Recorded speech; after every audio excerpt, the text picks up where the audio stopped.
warahmatullahi wabarakatuh.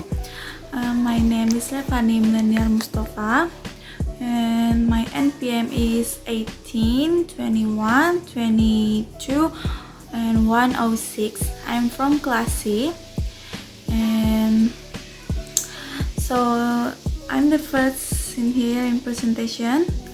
I will read first about why. Okay, the first is not enough grammar coverage in general, not enough practice of grammar points or particular difficulty to learners. The communicative focus means that grammar is presented unsystematically. Reading passage contain too much unknown vocabulary, and comprehension questions are too easy because sounds too much like written material being read out. Not enough guidance on pronunciation, and subject matter inappropriate for learners for a particular age intellectual level. Photograph and other illustrative materials not culturally acceptable. Amount of material too great or too little to cover in the time allocated. No guidance for teacher handling group work or role play activities with a large class. Dialogue are too formal and not really representative of everyday speech. Audio material difficult to see because of problem with room size and technical equipment. Too much or too little variety in the activities. Vocabulary release and key to the exercise will be helpful. Accompanying test is needed. This is why we as an educator should know the problem of what we will learn, or we will teach in class, and also we as an educator and make some points for what we will get for teaching, especially ELT, because ELT is we will too much reading and then still more. And this is why as we educator we should find something fun when we teach ELT, not in this when we teach not really too formal when we teach, because this is not really comfort for everyday speech, and also the learner will be is it same like awkward, or maybe like, oh my god, this is too formal, just relax. So the learner will be having fun when we teach about this, about the especially about VLT, because this is we are telling about the adapting material. And then about photograph or the other illustrated material not culturally acceptable. And we as a educator, we should find like a illustrated material or photo or some video that's not really far from our culture, as maybe you mean what I mean. And also the audio material difficult to see because of problem with room size and technical equipment. It means when we teach, ELT always using some technology like in focus, like phone and laptop or anything else. And then from the with room size we should see from the material, from the audio, is it enough? Is it they can heard the audio from what we give to the student? Example like this. The room size is big, but the volume is small and a little. So the people in the room not all can hear it. So it should match it with the room size and the technical equipment.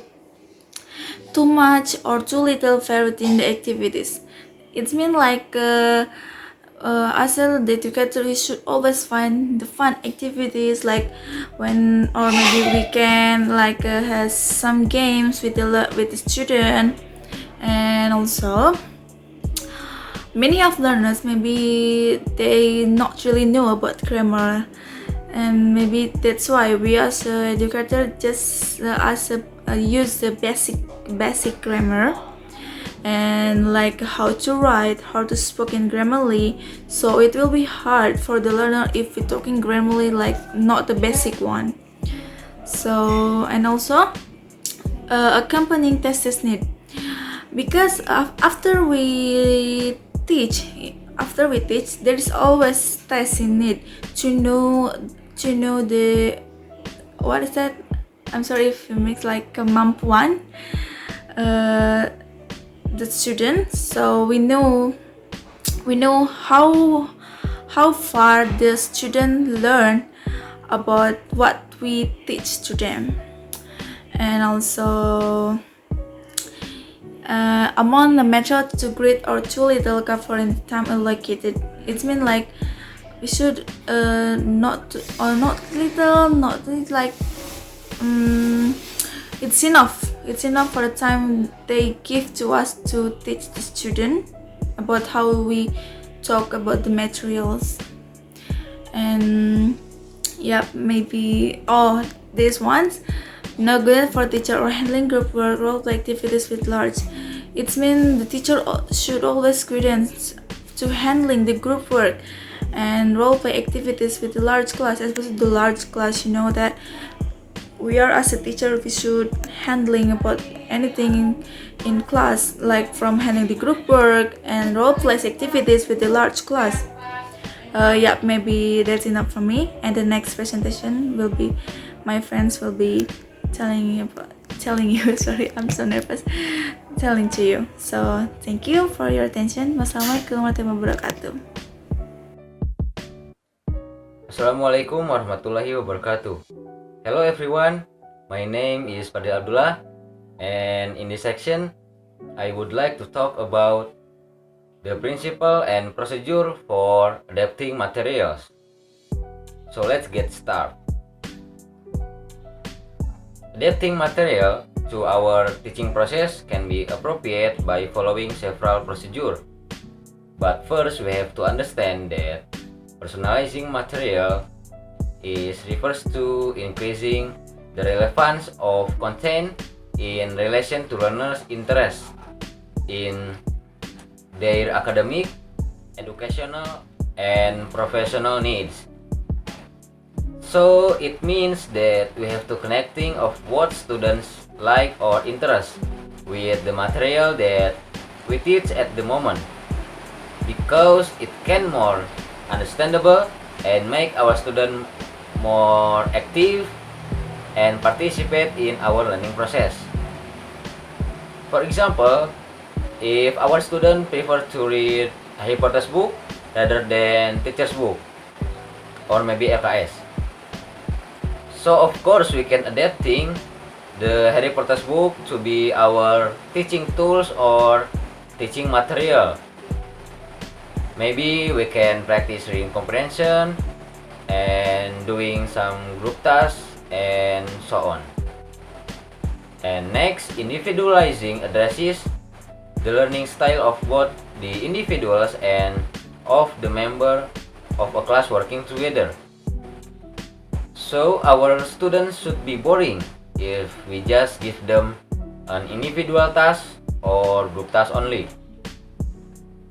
We can combine between individual tasks and group tasks, but it depends on our teacher's belief, because as we know that teacher's belief is influence the way we teach and how we teach.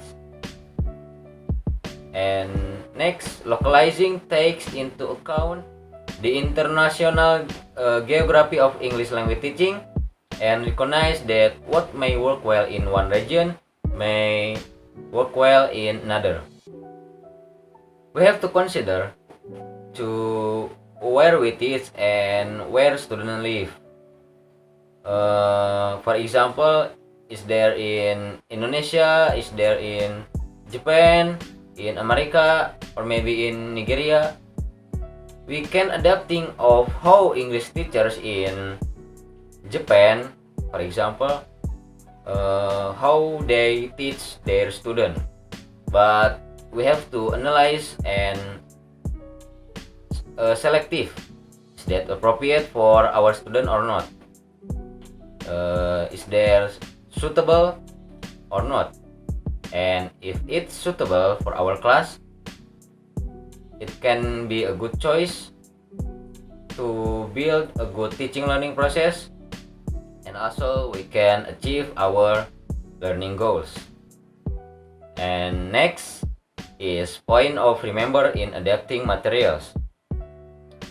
First, adaptation can be seen as a kind of matching process or congruence, where techniques are selected according to the aspect of the material that needs alteration.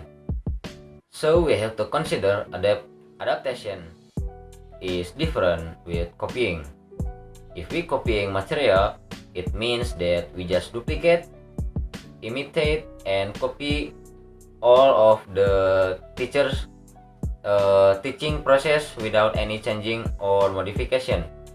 But when we adapting material, we have to changing it and make sure that the material itself is suitable and appropriate with our culture and with our classroom. In this point, congruence and alteration of the material is priority. And the second is content can be adapted using a range of techniques, or conversely, a single content technique can be applied to different content area. So it is depends on what technique or method or methods that we use in teaching learning process. For instance, when we teaching pronunciation, we can use discovery learning method, direct method, or conversely, when we use collaborative learning method, we can make a narrative, text, or listening section as a content of our teaching. And number 3, adaptation can have both quantitative and qualitative effect. Of course, we all know that when we create an alteration in our material, it means that something will change and something will be different. It can be in quantity aspect or quality aspect. And then techniques can be used individually or in combination with others. As I said before, as a teacher, we should more creative and innovative to make our student interest in our lesson. We can use collaborative tasks and individual tasks, because with many variant of our teaching techniques, the student should not boring in our class.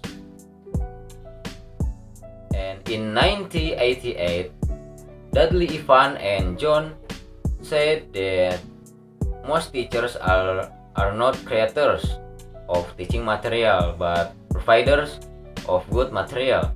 And they suggest that a good provider of material will be able to, first, starting appropriately from what is available, and second, be creative with what is available, and third, modify activities that suit learners' need, and fourth, supplement by providing extra activities and also extra input.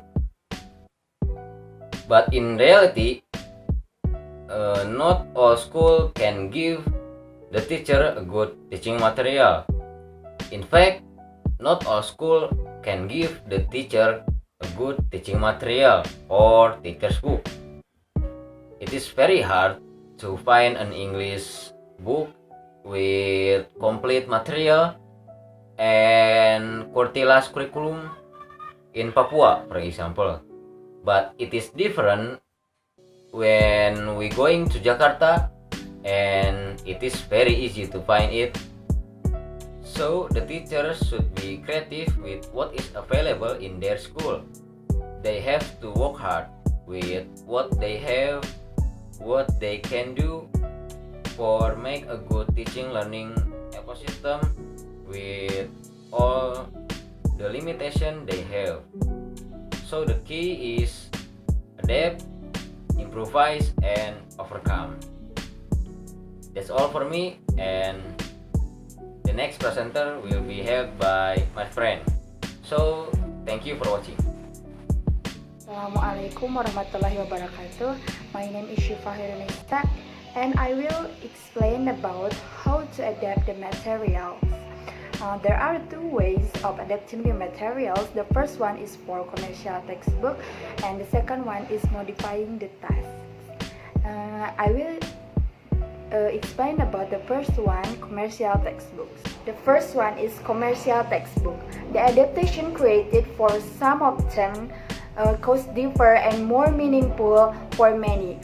That is when adjustment in lesson materials, content, delivery are made. Students with a range of different learning strengths and needs profit in commercial textbooks. One of the part of commercial textbook is modifying the content. This is very common adaptation teacher make to the book is to change the actual content in some way. Content may need to be changed to better fit the learner's age, experiences, abilities, and reading level. Whole page or chapter may need to be shortened for some learners. Students can help the teacher with this adaptation. For example, students with more of knowledge can create a set of summary notes that can be used by students needing material that is less complex than that provided in the textbooks. Modifying include rewriting and restructuring refers to the internal change in the approach or focus of an exercise. For the first one is rewriting. Rewriting may relate the activities more closely to the learner's own background and interests, or perhaps make the book's problem-solving task less predictable. Rewriting may also involve simplifying a textbook activity the teacher feels is too complex for his or her learners in its current form. Or the second one is restructuring. Restructuring is carried out for a reason, classroom management. For example, the textbook suggests role-playing when the size of the class would make it problematic, like the size of the class is not enough for these role-playing activities. And the second part of how to adapt the material is modifying the text.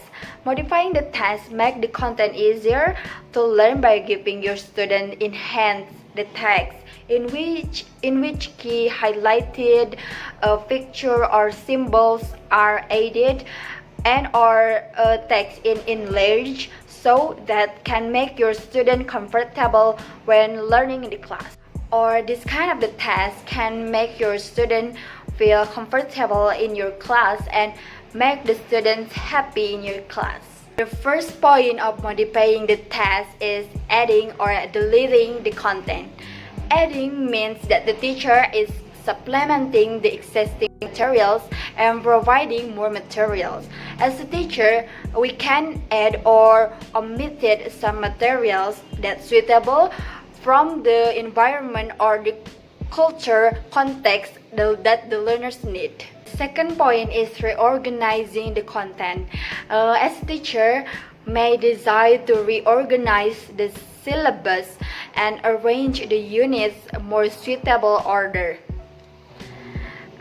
Let's move to the next point that would be delivered by my friend Rifa Anisa D. Thank you for your attention. Wassalamualaikum warahmatullahi wabarakatuh. Assalamualaikum warahmatullahi wabarakatuh. Good morning everyone. My name is Rifa Anisa D. My student's number is 182122079. Here, I would like to present my presentation about how to adapt the material and significant consideration in adapting textbooks.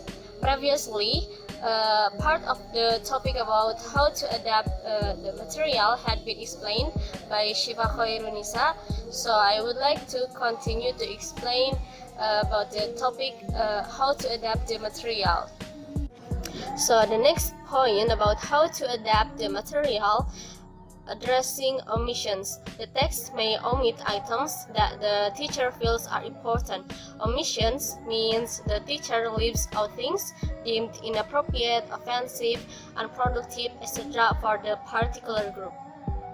This point is related with point number 6, adding or deleting content that have explained by Syifa. Deletion is an adaptation procedure which involves removal of some of the linguistic items and activities which are found to be extra and unnecessary. So deletion is a process in which material are taken out rather than added. Material should be reduced through omission when the following situations are faced. Learners are clear about the language point. Learners are competent in a skill. There are too many tasks on a particular area or point. The item or area concerned is not a priority. The item or task is not well designed. The item or task is not well suited to its aims. The topic is not appropriate for learners. For example, a teacher may add vocabulary activities or grammar to unit. The next point is extending tasks. Exercises may contain insufficient practice, and additional practice tasks may need to be added. Extension means providing additional material, for example, an extra grammar exercise from another source. We cannot imagine a lesson without extension, as there are never enough for activities or tasks for a learner to understand and learn the new piece of material unless it's personally designed for a particular learner group. So the last point, how to adapt the material, is expanding brings about a quantitative change. That is, expanding adds to the methodology by moving outside it and developing it in new direction. For instance, by putting in a different language skill or new component. Let's move to the next slides that show deleting. It's divided into two kinds, subtracting and abridging. Subtracting means reducing the amount of the material, and abridging happens when the material is not only subtracted but it replaced with something else that does not alter the balance of the lesson or the material. For example, the material contains a discussion section at the end of each unit. However, the learners are not really proficient enough to tackle this adequately, since they have learned the language structure but no fluency in their use. The syllabus and its subsequent examination do not leave room for this kind of training. And now, move to the next topic, that is about significant consideration in adapting textbook. They are divided into 6, but I will explain just 2 points of them. The first point, modifying content. Content may need to be changed because it may not suit the target learners, perhaps because of factors related to the learner's age, gender, social class, occupation, religion, or cultural background. For example, we have studied grammar in junior high school or senior high school. It may be easy, we just learn about the structure and then give the example. And also in university, we also studied grammar, but it's more detailed rather than in senior high school. So the content should be can be modified because it because it is related to the learner's age, right? And the next point, adding or deleting content. The book may contain too much or too little for the program. For example, a course may focus primarily on listening and speaking skills, and hence writing activities in the book will be omitted. Okay, that's all from me. I'm sorry if I made mistake. And the next topic will be delivered by Putri Silvia G. Thank you. Assalamualaikum warahmatullahi wabarakatuh. My name is Putri Silvia G and I will continue the next material. The first is reorganizing content, second is addressing omissions, third is modifying tasks, and the last, extending tasks. Okay, the first, reorganizing content. A teacher may decide to reorganize the syllabus of the book and arrange the units in what considers a more suitable order. Or within a unit may decide not to follow the sequence of activities in the unit but to reorder them for a particular reason. So sometimes there are teachers who want to rearrange the order of learning that they will convey in their own way, maybe so that it is easier for them to understand and their students. Next, addressing omissions. The next may omit items that the teacher feels they are important. For example, a teacher may add vocab activities or grammar activities to a unit. And then modifying tasks, exercise, and activities may need to be changed to give them an additional focus. Modifying assignments according to students' readiness. Teachers should modify questions according to children's readiness. The questions are identified according to the level of success and readiness or ability of the students. Children who have difficulty understanding the material should be given an explanation from easy to difficult material, and their assignments are adjusted to the material that is understood, then gradually assign assignments to the more difficult level sections. Modifications can also be given in the form of questions such as multiple choice or essays or short descriptions, and then there are also modifications to assignment processes according to students' learning styles. Therefore, Mejbaum 1976 suggests 3 steps of modifications. The first, task manipulation, second, giving environment, third, change the environment. And the last, extending tasks. Exercise may contain insufficient practice and additional tasks may need to be added. Thank you for attention. Wassalamualaikum warahmatullahi wabarakatuh.